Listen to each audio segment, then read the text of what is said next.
हरिओम। पिछले भाग में हमने कर्म, अकर्म और विकर्म को समझा था। आज हम बात करेंगे विहित कर्म, नियत कर्म और निषिद्ध कर्म की, और अंत में इन सब की अवधारणा को सार समझते हुए यह जानेंगे कि जीवन में कर्म का सही स्वरूप क्या होना चाहिए। अगर आपने भाग 1 नहीं देखा है तो पहले उसे देख लें और सुन लें, तभी आपको इस भाग में आनंद आएगा।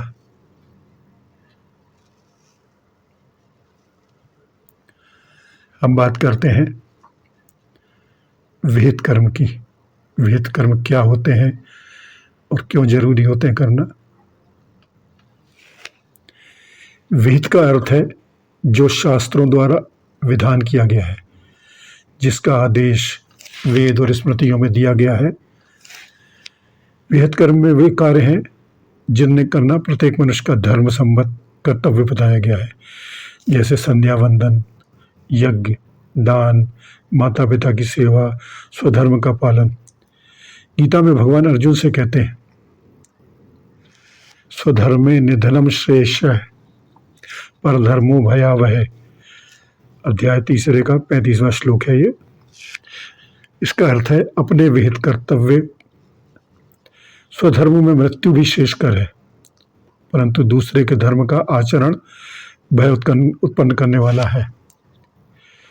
यह स्वधर्म ही व्यक्ति का विहित कर्म है, जो उसके वर्ण, आश्रम, स्वभाव और परिस्थिति के अनुसार निश्चित होता है। मनुस्मृति में भी वर्णाश्रम धर्म के अनुसार विहित कर्मों का विस्तार से वर्णन मिलता है। ब्राह्मण, क्षत्रिय, वैश्य और शूद्र के लिए अलग अलग कर्तव्य और कर्म निर्धारित किए गए हैं, जो उस काल की सामाजिक व्यवस्था के अनुरूप थे।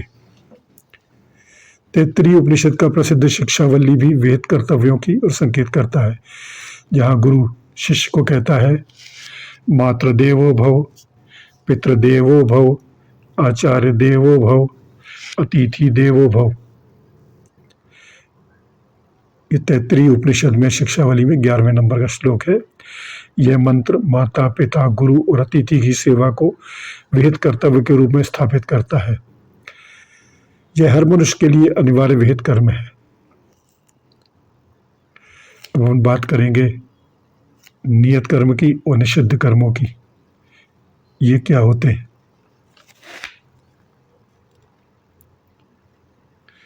नियत कर्म है क्या? नियत शब्द का अर्थ है निश्चित, बंधा हुआ, अनिवार्य। नियत कर्म वह कर्तव्य है जो व्यक्ति के स्वभाव, स्थिति और उत्तरदायित्व के अनुसार करना ही चाहिए। उसका त्याग करना उचित नहीं है। गीता के 18वें अध्याय में भगवान स्वयं कहते हैं, नेतस्य तु संन्यासः कर्मणो नोपद्यते मोहतस्य परित्यागत स्वागमसः परिकीर्तितः। 18वें अध्याय का 7वां श्लोक है ये। इसका अर्थ है नियत कर्म का त्याग करना उचित नहीं है। यदि मोहवश उसका त्याग किया जाए तो वह तामसिक त्याग कहलाता है। वह त्याग नहीं, पलायन है, भागना है। अपने काम को छोड़ के भागना कहलाता है। आगे भगवान 3 प्रकार के त्याग बताते हैं, तामसिक, राजसिक और सात्विक। सात्विक त्याग वह है जिसमें कर्म तो किया जाए, परंतु फल की आसक्ति और कर्तापन का अहंकार त्याग दिया जाए। अर्थात हम कर्म तो करें, परंतु अहम ना हो कि मैंने किया।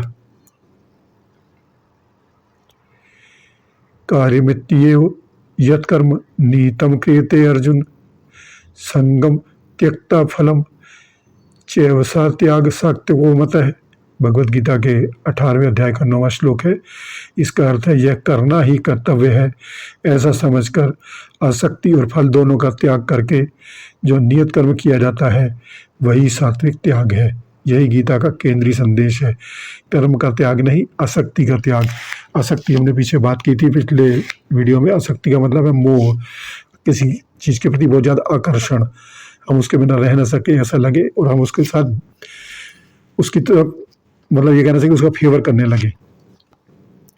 नियत कर्म का एक सुंदर उदाहरण स्वयं अर्जुन का युद्ध कर्तव्य है। भगवान अर्जुन से कहते हैं कि क्षत्रिय होते के नाते युद्ध करना उसका नियत कर्म है, इससे विमुख होना उसके स्वधर्म का त्याग होना है। यदि हम नौकरी पेशा हैं तो ड्यूटी करना हमारा कर्तव्य कर्म है। यदि हम पिता हैं तो पिता का रोल हमारा नियत कर्म है, कर्तव्य कर्म है। यदि हम माता हैं तो माता के रूप में हमारा नियत कर्म है। यदि हम बेटा हैं तो बेटे के रूप में माता पिता की सेवा करना नियत कर्म है।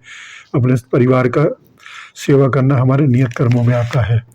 अब निषिद्ध कर्म क्या है उस पर चर्चा करते हैं। वे कार्य जिन्हें शास्त्रों ने स्पष्ट रूप से वर्जित बताया है। निषिद्ध का अर्थ है ही मना किया गया, ऐसा काम जो शास्त्रों ने कहा है कि गलत है, इसे नहीं करना है।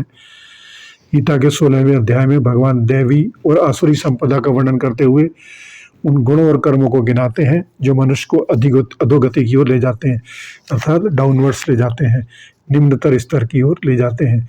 काम, क्रोध और लोभ। त्रिविधम नरकस्य येदम द्वारम नाशनमात्मनः कामः क्रोधस्तेता लोभ स्तोत्रम दैत्यत्रयम् त्यजेत, मतलब इनको त्याग देना चाहिए। प्रभु इसका अर्थ है काम, क्रोध और लोभ ये 3 नरक के द्वार है, आत्मा का नाश करने वाले हैं। इन तीनों का त्याग करना चाहिए। जो कर्म इन तीनों दोषों से प्रेरित होकर किया जाए, हिंसा, असत्य, चोरी, छल, दूसरों को कष्ट पहुंचाना, वे सभी निषिद्ध कर्मों की श्रेणी में आते हैं। मनुस्मृति में भी निषिद्ध कर्मों की विस्तृत सूची है, जिसमें मुख्यतः 3 प्रकार के पाप बताए गए हैं। कायिक मतलब शरीर से, वाचिक मतलब वाणी से, और मानसिक मतलब मन से पाप। जैसे मन से पराय धन की इच्छा करना, पर स्त्री पर अपनी नजर रखना, अनिष्ट चिंतन करना, ये मन से किए गए पाप है। वाणी से कठोर वचन बोलना, असत्य भाषण बोलना, गाली गलौज करना, गंदे शब्द बोलना। शरीर से हिंसा, चोरी, परस्त्री गमन, ये शरीर से किए गए पाप है। छांदोग्य उपनिषद में भी नैतिक आचरण पर बल देते हुए कहा गया है कि सत्य, तप और दान ये सदकर्म है और इसके विपरीत आचरण निषिद्ध माना गया है। यह ध्यान देने योग्य बात है। विकर्म जो हमने भाग 1 में देखा और निषिद्ध कर्म में गहरा संबंध है। विकर्म प्राय वही कर्म है जो निषिद्ध की श्रेणी में भी आते हैं, परंतु विकर्म शब्द का प्रयोग व्यापक रूप से शास्त्र विरुद्ध और अविवेकपूर्ण कर्म के लिए होता है, जबकि निषिद्ध कर्म शास्त्र द्वारा स्पष्टतः वर्जित कृत्यों को इंगित करता है।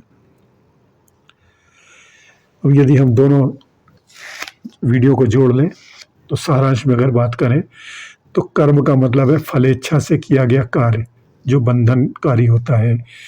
अकर्म का मतलब है निष्काम भाव से किया गया कर्म जिससे हमें मुक्ति मिलती है। विकर्म वह है जो शास्त्र विरुद्ध विकृत कार्य है जो हमें निम्न श्रेणी या अधोगति की ओर ले जाता है।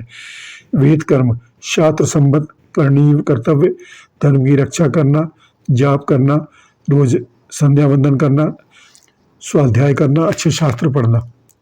नियत कर्म स्वभाव अनुसार, वर्ण अनुसार अनिवार्य कर्तव्य कर्म कहलाते हैं। स्वधर्म का पालन करना, यदि हम नौकर पेशा हैं तो नौकरी ड्यूटी अच्छे से करना, यदि हम सैनिक हैं तो अपने देश की रक्षा करना, यदि हम पिता हैं तो पिता का रोल करना, ये नियत कर्म है। निषिद्ध कर्म शास्त्र द्वारा वर्जित कार्य पाप नरक की ओर ले जाते हैं।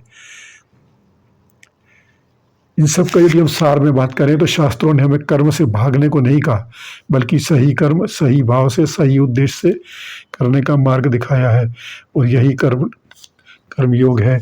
कठोपनिषद में यम नचिकेता से कहते हैं उत्तिष्ठत जागृत प्राप्य वर निम्नोधमा। कठोपनिषद का 1.3.14 है। इसका अर्थ है उठो, जागो और श्रेष्ठ ज्ञानी जनों से ज्ञान प्राप्त करो। यह वाक्य केवल आध्यात्मिक जागरण के लिए नहीं बल्कि विवेकपूर्ण कर्म करने के आह्वान के रूप में देखा जाता है। जो व्यक्ति जागृत है, विवेकवान है, वही यह पहचान सकता है कि उसके लिए कौन सा कर्म विहित है, कौन सा नियत है और कौन सा निषिद्ध है। हरि ओम।